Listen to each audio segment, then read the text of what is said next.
அழாதே மகனே, அழாதே மகளே, அப்பா உன்னை அணைத்துக் கொள்வாரே. கர்த்தருடைய பரிசுத்த நாமம் மகிமைப்படுவதாக.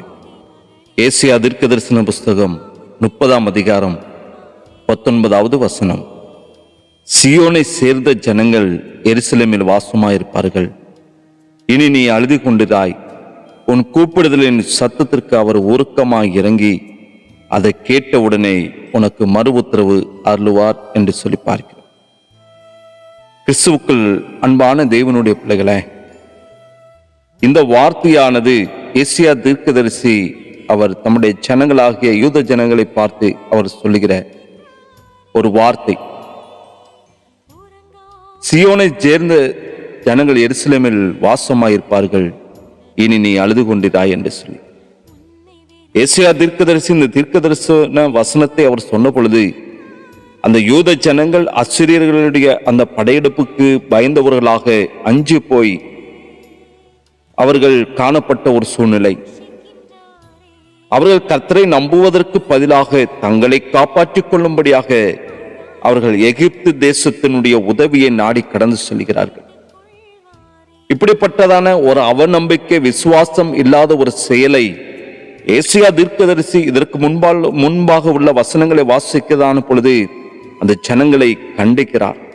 ஆனால் கர்த்தர் தங்களை தண்டித்தாலும் இப்படிப்பட்ட ஜனங்கள் மனம் திரும்பி கர்த்தர் சமூகத்திலே கடந்து வருகிறதான பொழுது அவர்களுக்கு மனம் இறங்கி அவர்களுக்கு இறங்க கர்த்தர் காத்திருக்கிறார் என்பதை உணர்த்துகிற ஒரு வார்த்தை தான் 18, 19 வார்த்தைகள். சியோனை சேர்ந்த ஜனங்கள் எருசலேமில் வாசமாயிருப்பார்கள். பாபிலோனிய சிறையிருப்பு அல்லது சத்துருக்களுடைய அந்த பயமுறுத்தலால், அச்சுறுத்தலால் ஜனங்கள் தங்களுடைய சொந்த தேசத்தை விட்டு சிதறி போகிறதான ஒரு நிலை ஏற்படுகிறது. ஆனால் கர்த்தர் அவர்களை மீண்டும் தங்களுடைய பரிசுத்த நகரமாக எருசலேமுக்கு கூட்டி சேர்த்து அங்கே நிலைத்திருக்க செய்கிறார் என்கிற ஒரு பாதுகாப்பான ஒரு வாக்கு தத்துவத்தை இங்கே கொடுக்கிறார். அது மாத்திரமல்ல, அவர் சொல்லுகிறதான பொழுது, இனி நீ அழுது கொண்டிராய். வாழ்க்கையில பலவிதமான துன்பங்களும் அடிமைத்தனங்களும் கண்ணீரும் ஒரு மனிதனுடைய வாழ்க்கையில அது தற்காலிகமானவைதான்.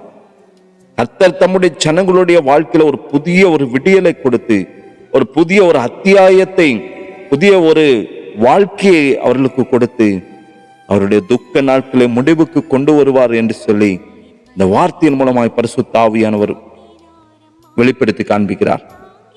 மாத்திரமல்ல, அங்கு பார்க்கிற உன் கூப்பிடுதலின் சத்தத்துக்கு அவர் உருக்கமாக இறங்கி என்று சொல்லி கர்த்தர் நம்முடைய அழுகையும் நாம் படுகிறதான வேதனைகளையும் கவனிக்காமல் கடந்து போகிற ஒரு கர்த்தர் அல்ல. ஒரு தகப்பன் தன்னுடைய பிள்ளையினுடைய அழுகுரலை கேட்டு உருகுவது போல, மனமிறங்குவது போல கர்த்தர் நம்முடைய செபத்திற்கும் நம்முடைய கூப்பிடுதலுக்கும் மிகுந்த மன உருக்கத்தோடு கூட செவிசாய்த்து நமக்கு பதில் தருகிற தேவனாய் காணப்படுகிறார். அதை கேட்டவுடனே உனக்கு மறு உத்தரவு அருளுவார் என்று சொல்லி தீர்க்கதரிசி சொல்லுகிறார். இங்கே கேட்டவுடனே என்று சொல்லுகிறதான அந்த வார்த்தையை நாம் பார்க்கிறோம். கர்த்தர் உடனடியாக பதிலை தருகிற தேவன்.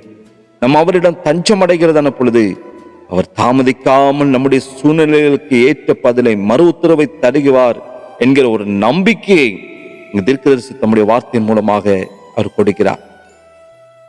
இங்கே ஒரு தனிப்பட்ட விதத்திலே ஒரு ஒருமையில சொல்லுகிறதான ஒரு வார்த்தை, நீ அழுது கொண்டிராய். இதன் மூலம் கர்த்தர் அங்க காணப்படுகிற சகல ஜனங்களுக்கு மாத்திரமல்ல, தனிப்பட்ட முறையிலே உங்களுடைய வேதனையை அறிந்து உங்களுக்காகவே இப்படிப்பட்டதான ஆறுதல் நிறைந்த வார்த்தைகளை தருகிறார் என்பது மிகவும் தெல்ல தெளிவாக இங்க தெரிகிறது. மனிதர்களுடைய தற்காலிகமான நிரந்தரம் அல்லாத உதவியை நம்பாமல் கர்த்தருடைய சமூகத்திலே நம்முடைய தேவைகளை நாம் கொட்டி, நம்முடைய காரியங்களை நாம் தெரிவித்து நாம் செபிக்கிறதான பொழுது அவர் நிச்சயம் நமக்கு பதில் தருகிற ஒரு தெய்வமாய் காணப்படுகிறார். கிறிஸ்துவுக்குள் அன்பான தேவனுடைய பிள்ளைகளை, இந்த காலை பொழுதிலே பரிசுத்த ஆவியின் இந்த வார்த்தையின் மூலமாய் நம்மளோடு கூட சொல்லுகிற வார்த்தை, இனி நீ அழுது கொண்டிராய். வாழ்க்கையில பலவிதமான துன்பத்தின் பாதையில, பிரச்சனையின் பாதையில, போராட்டத்தின் பாதையில ஒருவேளை நீங்கள் அழுது கொண்டிருக்கலாம். கர்த்தர் நம்முடைய வார்த்தையின் மூலமாய் சொல்லுகிறார், இனி நீ அழுது கொண்டிராய். உன் கூப்பிடுதலின் சத்தத்துக்கு அவர் உருக்கமாக இறங்கி அதை கேட்ட உடனே உனக்கு மறு உத்தரவு தருவார். நம்முடைய கண்ணீரை காண்கிற தேவன் நிச்சயமாய் நம்முடைய கூப்பிடுதலுக்கு செவி சாய்த்து நமக்கு இறங்கி நம்முடைய ஜெபத்திற்கு பதில் தருகிற ஒரு தெய்வம் நம்மோடு கூட இருக்கிறார். விசுவாசியுங்கள், அற்புதத்தை காண்பீர்கள். ஜெபிக்கலாமா? நேசிக்கிற அன்பின் பிதாவே, ஆசீர்வதிக்கப்பட்ட அந்த காலை வேளைக்காக நன்றி செலுத்துகிற ஆண்டவரே, நீ நல்லவரப்பா. நம்முடைய வார்த்தையின் மூலமா நீர் எங்களோடு கூட பேசுகிறேன். கண்ணீரோடும் வேதனையோடும் துக்கத்தோடு இருக்கிற பிள்ளைகளுடைய கூப்பிடுதலை கேட்டு என் தேவன் மனமிறங்கி அவர்களுக்கு பதில் தெரிகிற தெய்வம் அப்பா, நமக்கு நன்றி செலுத்துகிறோம். இப்படி யாராவது இருப்பார்களானா தகப்பனே, அவருடைய வாழ்க்கையில பெரிய ஒரு மாற்றத்தை, ஒரு விடியலை என் தகப்பன் கொடுக்க போகிறபடி நான் நமக்கு நன்றி. ஆசீர்வதிங்க. இயேசுவின் நாமத்தில் ஜெபிக்கிற நல்ல பிதாவே, ஆமேன், ஆமேன்.